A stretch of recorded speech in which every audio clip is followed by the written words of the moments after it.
ఇప్పుడు మెగాస్టార్ ఎవరికీ పరిచయం చేయాల్సిన అవసరం లేనటువంటి శ్రీ చిరంజీవి గారిని సభను ఉద్దేశించి ప్రశంసించవలసిందిగా కోరుతున్నాను.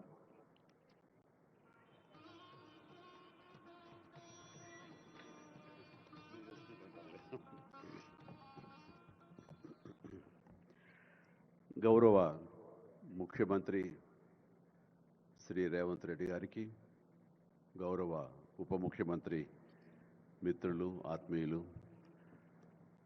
బట్టి విక్రమార్క గారికి, ఇతర దిగ్గజాలకి, ఆహ్వానితులకు ప్రతి ఒక్కరికి నా హృదయపూర్వక నమస్కారాలు. తెలుగులో మాట్లాడడం కొంచెం చేంజ్ ఉంది కదా మీ చెవులకి. So let me have the privilege talking our mother tongue.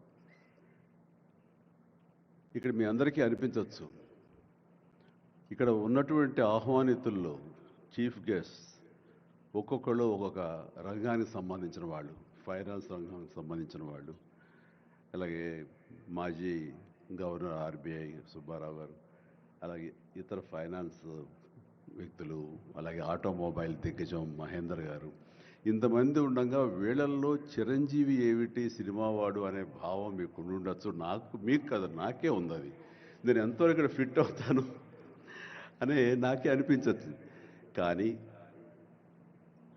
నా మీద ఎంతో గౌరవంతో ఒక సోదరుడుగా మన ముఖ్యమంత్రి గారు చిరంజీవి రావాలి అని నిన్న మన బట్టి విక్రమార్క గారిని, అలాగే IT and industrial minister Shri Sridhar గారిని నా దగ్గరికి పంపించారు.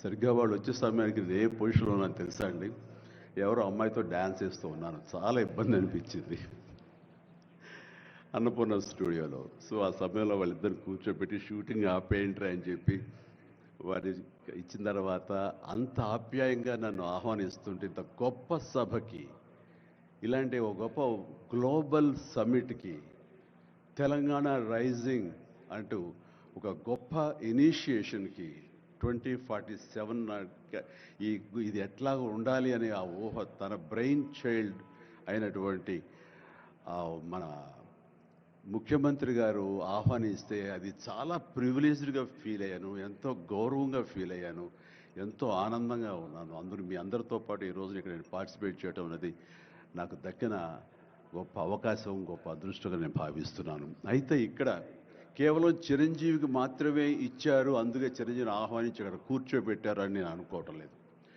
ఇది రేవంత్ రెడ్డి గారికి సినిమా పరిశ్రమ మీద ఉన్నటువంటి గౌరవం, సినిమాల ఇంపాక్ట్ ఈ సొసైటీలో ఎలాగ ఉంటుందో బాగా తెలిసిన వ్యక్తిగా వాళ్ళందరి తరపున ఒక వ్యక్తి ఉండాలి కాబట్టి చిరంజీవిని ఆహ్వానించారని మాత్రమే అనుకుంటున్నాను. ఈరోజు నేను ఒక చిరంజీవిగా రాలేదు, చిత్ర పరిశ్రమ తరపున ఒక ఏజెంట్గా, వాళ్ళ రిప్రజెంటేటివ్గా నేను ఈ రోజున వచ్చాను, ఇక్కడ ఆహ్వానించబడ్డాను. కాబట్టి దానికి ప్రత్యేకించి పరిశ్రమ తరపున శ్రీ రేవంత్ రెడ్డి గారికి మనస్ఫూర్తిగా నా హృదయపూర్వక ధన్యవాదాలు తెలియజేస్తున్నాను. సార్, మీకు గుర్తుంటే మీరు ప్రభుత్వం ఏర్పాటు చేసిన కొత్తల్లో మొదటి వారంలోనే ఎప్పుడో నేను మిమ్మల్ని అభినందించడానికి నేను వచ్చినప్పుడు మీరు నాతో అన్న మొట్టమొదటి మాట, ఈ హైదరాబాద్ని ఫిలిం హబ్గా చేయాలి, అదేదో ఒక తెలుగు ఇండస్ట్రీ వరకో, లేకపోతే సౌత్ ఇండియన్ ఫిలిం ఇండస్ట్రీ వరకో, లేకపోతే ఏ భారతీయ వరకో కాదు, గ్లోబల్ మనకి ఏమి తక్కువ అని, ఇక్కడ ఏ వనరులు తక్కువ అని చెప్పేసి, ఏ ఎంకరేజ్మెంట్ తక్కువ అని చెప్పేసి మనం ఎందుకు చేయలేకపోతున్నాం, ఎందుకు కొన్ని తెలుగు ఫిలిమ్స్ ఒక లాంగ్వేజ్కే మనం కన్ఫైన్డ్ అయ్యాం. కాబట్టి నా ఉద్దేశంలో ఇది గ్లోబల్గా అన్ని రకాల ఇండస్ట్రీస్, ఇతర లాంగ్వేజ్ నుంచి సినిమా వాళ్ళు ఇక్కడ రావాలి, ఇక్కడ షూటింగ్ చేసుకోవాలి, అది నా ధ్యేయం అని అన్నప్పుడు చాలా ధైర్యంగా మాట్లాడుతున్నారు. అది నిజం కుదురుతుందా?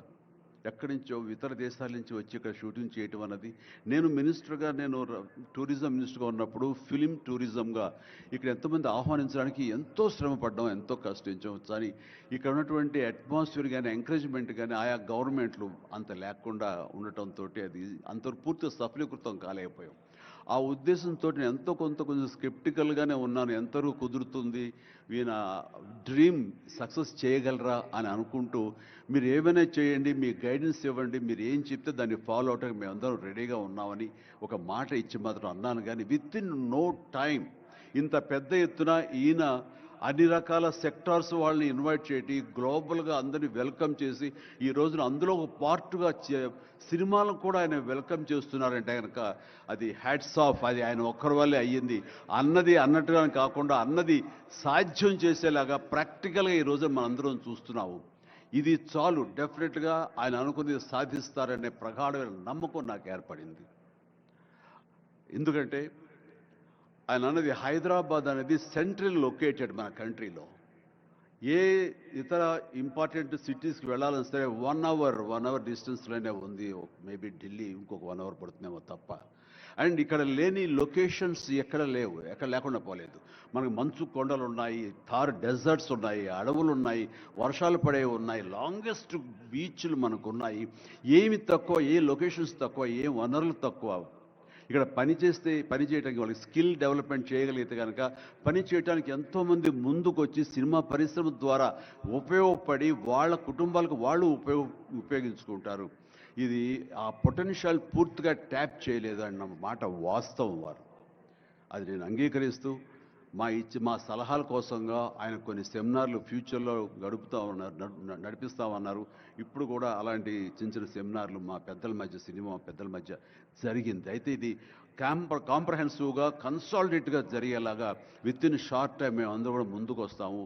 ఇక్కడ ప్రపంచానికే ఇది అద్భుతమైనటువంటి సినిమా హబ్గా హైదరాబాద్ని చేయటంలో మేమందరం ముందుంటాము.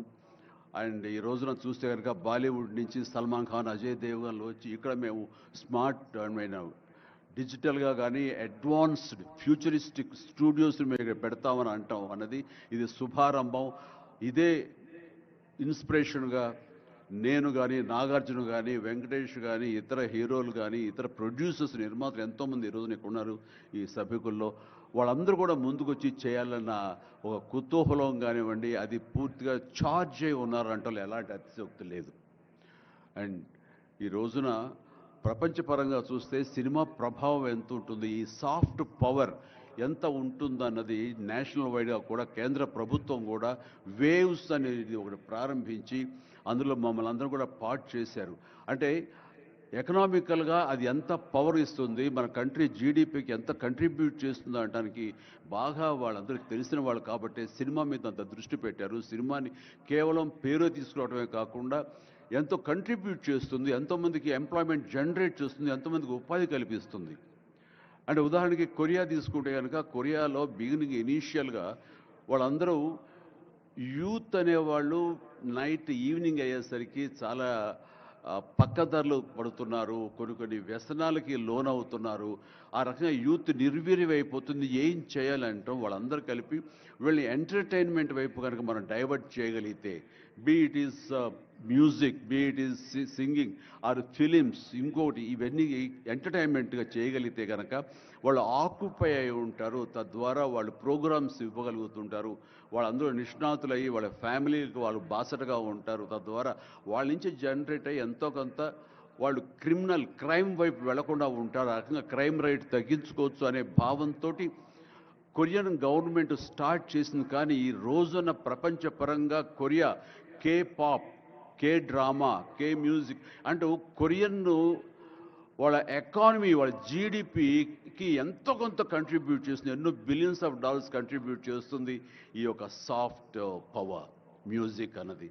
అలాగే జపాన్ కూడా యానిమే అని చెప్పేసి వాళ్ళు కూడా వాళ్ళ సాఫ్ట్వేర్, వాళ్ళ ఎంటర్టైన్మెంట్ సంబంధించి ఈ ఎంటర్టైన్మెంట్ యానిమేటెడ్ ఫిలిమ్స్ కూడా ఎంతో కొంత కంట్రిబ్యూట్ చేస్తుంది. అలాగా మీరు ఈ సినిమా ఇండస్ట్రీ మీద, సినిమా పరిశ్రమ మీద ఆల్ ఇండియా లెవెల్లోనూ ఇంటర్నేషనల్ లెవెల్లోనూ ఇక్కడ కనుక వెల్కమ్ చేయగలిగి వాళ్ళకి కావాల్సిన ఇన్ఫ్రాస్ట్రక్చర్ కనుక మీరు ఇక్కడ ప్రొవైడ్ చేయగలిగితే, చేస్తానికి మీరు ప్రిపేర్ అయి ఉన్నారు, చేయగలిగితే కాదు చేస్తున్నారు.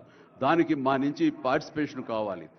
ఉదాహరణకి బట్టి గారు నిన్న అన్నారు, సో మనకు ముఖ్యమంత్రి గారు మీ అందరికీ కూడాను ఇక్కడ ఏమి కావాలి, ఎలాంటి ఇన్ఫ్రాస్ట్రక్చర్ కావాలి, ఏ రకమైన వసతులు ఏర్పాటు చేయాలి అని చెప్పండి అన్నప్పుడు నాకు వెంటనే స్పాంటైనియస్గా తోచింది, నేను వారితో పార్టిసిపేట్ చేస్తాను. ఇక్కడ స్కిల్ డెవలప్మెంట్ కోసంగా మనం కొన్ని ఇన్స్టిట్యూషన్స్ పెట్టాలి.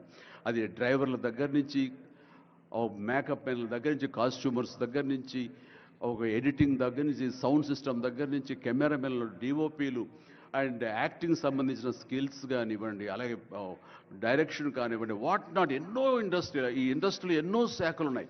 ఆ శాఖల్లో ఎంతోమంది ఎంతూజియాస్టిక్ కుర్రవాళ్ళు ఉన్నారు.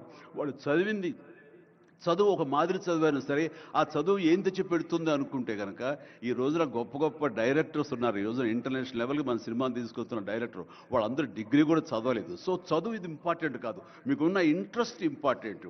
ఆ ఇచ్చేటువంటి గవర్నమెంట్ ఆఫ్ తెలంగాణ ఈ రోజున మనకి ఇస్తున్న ఈ అవకాశాలను సద్వినియోగం పరుచుకుని మీరందరూ కనుక రాగలిగి ముందుకు వచ్చి ఈ యొక్క ఇన్ఫ్రాస్ట్రక్చర్ సంబంధించి వీళ్ళు ఇచ్చిన ఫెసిలిటీస్ని వినియోగించుకుంటూ స్కిల్ డెవలప్మెంట్ ముందు చేసుకోగలిగితే కనుక మీరు ఎక్కడికి వెళ్ళినా సరే, వాళ్ళు ఎంతోమంది వెబ్ సిరీస్ తీస్తున్నారు, అలాగే టీవీ సీరియల్స్ తీస్తున్నారు, సినిమాలు తీస్తున్నారు, పెద్ద సినిమాలు తీస్తున్నారు, చిన్నవి తీస్తున్నారు.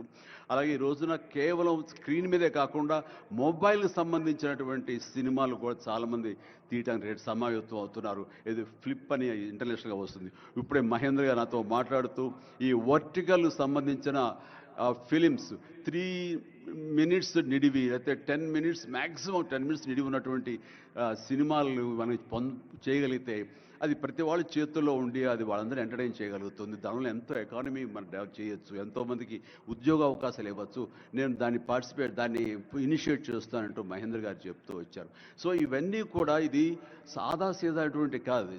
సినిమా ఏదో ఆడుతుంది, 2 రోజులు డబ్బులు తెచ్చి పెడుతుంది, వాళ్ళు ఏదో మిగుల్చుకుంటారు కోట్లు అంటే తేలిగ్గా చూడదు. దీని వెనకాల చూస్తే కనుక లక్షలాది మంది యూత్ ఈ అవకాశం సద్వినియోగపరుచుకుని అభివృద్ధిలోకి రావచ్చు, పేరు ప్రఖ్యాతులు సంపాదించవచ్చు.